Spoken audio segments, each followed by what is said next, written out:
Assalamualaikum warahmatullahi wabarakatuh. Selamat sore.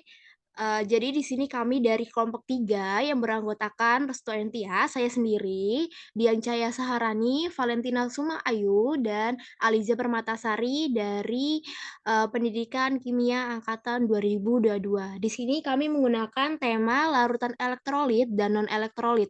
Yang pertama akan dijelaskan kepada Dian Cahaya Saharani, dipersilakan. Baik, terima kasih kepada moderator.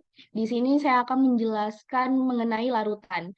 Jadi, larutan itu merupakan campuran homogen dari dua atau lebih zat. Zat yang jumlahnya sedikit itu disebut sebagai zat pelarut. Sedangkan zat yang jumlahnya banyak itu disebut sebagai zat larut. Suatu campuran dapat dikatakan suatu campuran dapat dikatakan homogen jika antar komponennya tidak dapat dibedakan lagi walaupun menggunakan mikroskop ultra. Selain itu, campuran homogen memiliki komposisi yang sama pada setiap bagiannya dan antar komponen larutan tidak dapat dipisahkan melalui penyaringan. Larutan dapat berupa padatan, cairan, atau gas. Berdasarkan daya hantar listriknya, larutan dibagi menjadi dua, yaitu larutan elektrolit dan larutan non-elektrolit. Larutan elektrolit adalah larutan yang dapat menghantarkan listrik, sedangkan larutan non-elektrolit yaitu larutan yang tidak dapat menghantarkan listrik. Baik, itu dia tadi penjelasan mengenai larutan. Selanjutnya saya serahkan kepada moderator. Baik, materi selanjutnya akan dijelaskan Valentina Sukma Ayu. Kepada Valen dipersilakan.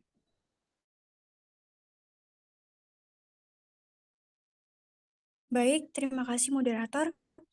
Berikutnya yaitu teori ion Svante Arrhenius. Svante Arrhenius pada tahun 1884 mengajukan teorinya bahwa dalam larutan elektrolit yang berperan menghantarkan listrik adalah ion-ion atau partikel-partikel bermuatan listrik yang bergerak bebas di dalam cairan atau larutan. Contohnya yaitu NaCl solid menjadi Na plus aquos plus Cl- aquos. NaCl padat arus merupakan senyawa ion yang di dalamnya terdapat ion-ion Na dan Cl. Namun demikian, NaCl padat tidak dapat menghantarkan listrik karena ion-ion Na dan Cl terikat sangat rapat dalam kristal sehingga tidak bergerak bebas. Kondisi ini tidak terjadi pada NaCl cair. Dalam keadaan cair, jarak antar ion-ion Na dan Cl sangat renggang, sehingga ion-ion tersebut dapat bergerak untuk menghantarkan listrik.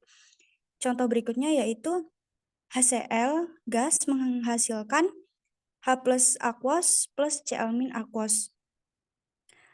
Karena HCl merupakan senyawa kovalen, maka tidak ada ion pada HCl. Adanya adalah molekul-molekul HCl. Molekul-molekul ini meskipun bergerak bebas tetapi tidak dapat membawa muatan listrik karena bukan ion. HCl merupakan senyawa kovalen polar yang berarti mempunyai kutub-kutub positif dan negatif. Akibatnya ada perbedaan keelektronegatifan.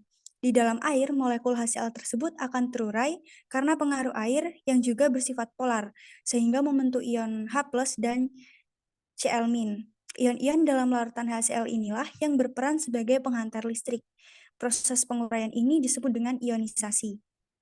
Berdasarkan penjelasan tersebut dapat disimpulkan bahwa larutan elektrolit dapat menghantarkan listrik karena di dalam larutan terkandung ion-ion yang bebas bergerak. Ion-ion tersebut berasal dari zat terlarut yang terurai menjadi ion-ion positif dan ion-ion negatif yang bergerak untuk membawa muatan listrik. Zat terlarut dalam air yang menghasilkan larutan elektrolit dapat berasal dari senyawa ion, misalnya NaCl, KCl, NaSO4, dan CrO, atau senyawa kovalen polar misalnya HCl, H2SO4, dan HNO. Contoh larutan elektrolit yaitu yang pertama NaCl menjadi Na plus Cl-. HCl menjadi H plus Cl-. NaOH menjadi Na plus OH-. Contoh larutan non-elektrolit yaitu C2H5OH menjadi C2H5OH. Yang kedua, CONH2 dua kali menjadi CONH2 dua kali. Terima kasih, saya kembalikan ke moderator. Baik, materi berikutnya akan disampaikan kepada Aliza Permatasari, dipersilakan.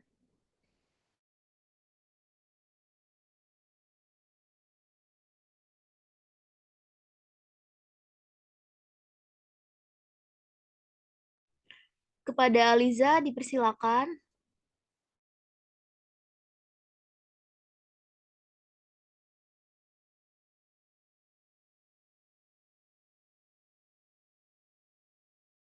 Ini udah. Kepada Aliza Permatasari, dipersilakan. Baik, perbedaan senyawa ion dan senyawa kovalen polar. Pada senyawa ion, dalam kristal padatan, ion-ion tidak dapat bergerak bebas. Oleh karena itu, padatan senyawa ion tidak menghantarkan listrik. Akan tetapi, jika senyawa ion dilelehkan atau dilarutkan, ion-ionnya dapat bergerak bebas, sehingga lelehan dan larutan senyawa ion dapat menghantarkan arus listrik. Pada senyawa kovalen polar, molekul polar seperti HCl dan CH3COOH jika dilarutkan dalam air dapat mengalami ionisasi sehingga larutannya dapat menghantarkan listrik. Meskipun demikian, tidak semua molekul polar dapat mengalami ionisasi dalam air.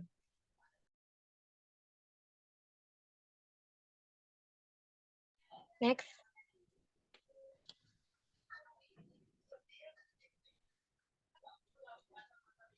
Berdasarkan daya hantar listriknya, jenis nyawa elektrolit dapat dibedakan menjadi senyawa ion dalam bentuk padat tidak menghantarkan arus listrik, sedangkan dalam bentuk lelehan dapat menghantarkan arus listrik, dalam bentuk larutan menghantarkan arus listrik.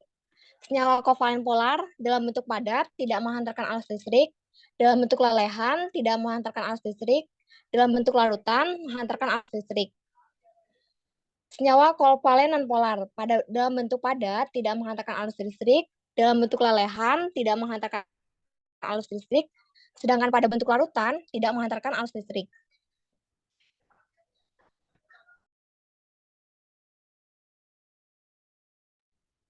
Baik, materi selanjutnya akan saya jelaskan.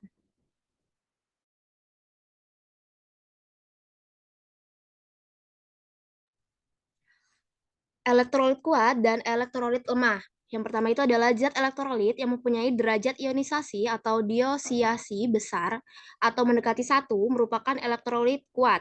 Elektrolit kuat mempunyai daya hantar listrik yang relatif baik meskipun konsentrasinya relatif kecil. Lalu yang kedua adalah derajat ionisasi atau diosiasi kecil atau mendekati 0. Elektrolit lemah mempunyai daya hantar listrik yang relatif buruk.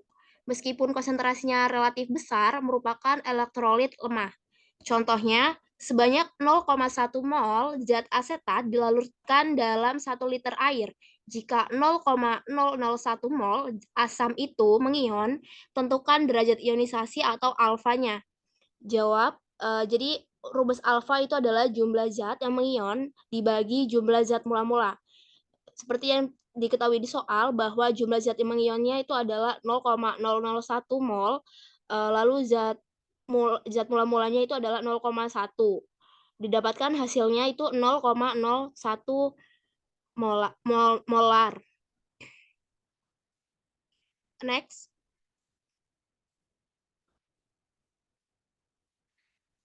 Lalu ada perbedaan elektrolit kuat, elektrolit lemah, dan non-elektrolit.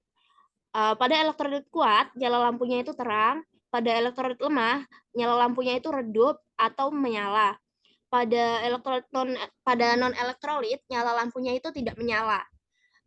Kemudian gelembung pada elektrolit kuat itu banyak, gelembung pada elektrolit lemah itu sedikit, gelembung pada non-elektrolit itu tidak ada. Lalu yang ketiga adalah derajat ionisasi atau diosiasi atau alfa. Untuk elektrolit kuat itu alfanya itu sama dengan 1, elektrolit lemah itu 0, kurang dari alfa, kurang dari 1. Kemudian non-elektrolit, derajat ionisasinya, alfanya sama dengan 0. Contohnya itu untuk elektrolit kuat, ada garam dapur NaCl, asam sulfat H2SO4, asam klorida HCl, natrium hidroksida NaOH.